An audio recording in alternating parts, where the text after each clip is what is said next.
नमोस्तु महाराज श्री इच्छामी महाराज जी। आज के दिन एक वीडियो वायरल हुआ है, उसमें ऑडियो वीडियो दोनों हैं। उस संदर्भ में यह ध्वनित होता है कि आचार्य श्री सभी निर्यापकों को आचार्य बनाना चाहते थे। आपका इसमें क्या हिम्मत है?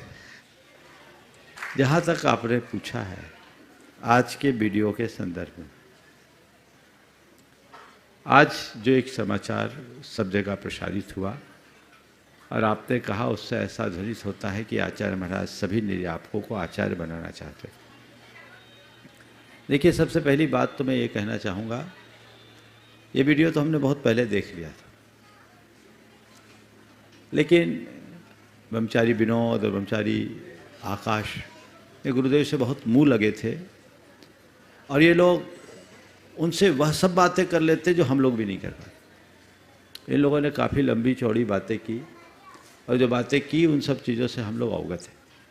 आज जिस भी भावना से इसे प्रसारित किया गया और आपने आचार्य और निर्यापक की बात में जो बात कही उसमें मेरा अभिमत जानना चाहा है। मैं तो ये कहूँगा उस अभिमत को एक तरफ रहने दो, सबसे पहले आचार्य महाराज की दृष्टि को पहचानने की कोशिश करो। उस पूरे वीडियो और वक्तव्य से यदि कुछ ध्वनित होता है तो मेरी दृष्टि में एक बात ध्वनित होती है, वो यह है परम पूज्य गुरुदेव की निष्प्रहता और संघ के प्रति उनकी जिम्मेदारी। उन्होंने कितनी निष्प्रहता का परिचय दिया। वे कहते मेरा कोई शिष्य ही नहीं है, मैं इन सब चीज़ों से ऊपर उठ चुका, अब मेरा गण पोषण काल नहीं बचा, अब मैं कर्तृत्व स्वामित्व और भोक्तृत्व से मुक्त हूँ, मेरा कोई है ही नहीं, मैं किसी को अपना नहीं मानता, कोई मुझे अपना माने ये बात अलग है, और मैंने पूरे संघ को व्यवस्थित कर दिया है। और ये उन्होंने बहुत पहले कर दिया था। लोग अगर कहते हैं कि वो व्यवस्थित करके नहीं गए, ये उनकी भूल है। उनकी संलेखना तो बहुत पहले से चालू थी।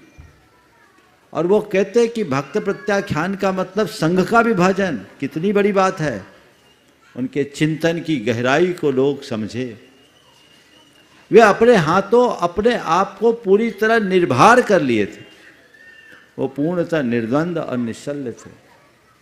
उन्होंने बहुत सारी बातें की और वो सारी व्यवस्थाओं को धीरे धीरे अलग कर रहे थे।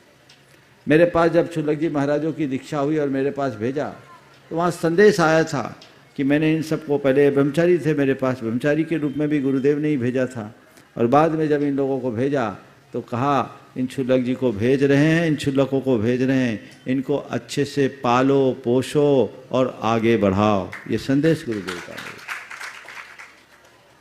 सुधा सागर जी महाराज वगैरह जब कुंडलपुर में गुरुदेव का स्वास्थ्य अनुकूल नहीं था, छुल्लक दीक्षाएं हुई, उसमें संस्कार कराने की बात आई, तो उस समय 3 महाराजों ने संस्कार किया। आप लोगों ने देखा होगा, पूज्य समय सागर जी महाराज, पूज्य योग सागर जी महाराज और पूज्य सुधा सागर जी महाराज। उस समय सुधा सागर जी महाराज ने कहा कि महाराज जी समय सागर जी महाराज से करा लीजिए। बोले नहीं, आगे भी तुम्ही लोगों को करना है, इसलिए करो। और आचार्य महाराज ने ये संस्कार कराए। तो आचार्य महाराज की बड़ी स्पष्ट अवधारणा थी। उन्होंने बहुत सोच समझ करके सारी व्यवस्थाएं बनाई और वो पूरे संघ को पूरी तरह व्यवस्थित करके गए हैं। उनका संघ व्यवस्थित है और व्यवस्थित रहेगा, इसमें किसी प्रकार की सोचने की बात नहीं।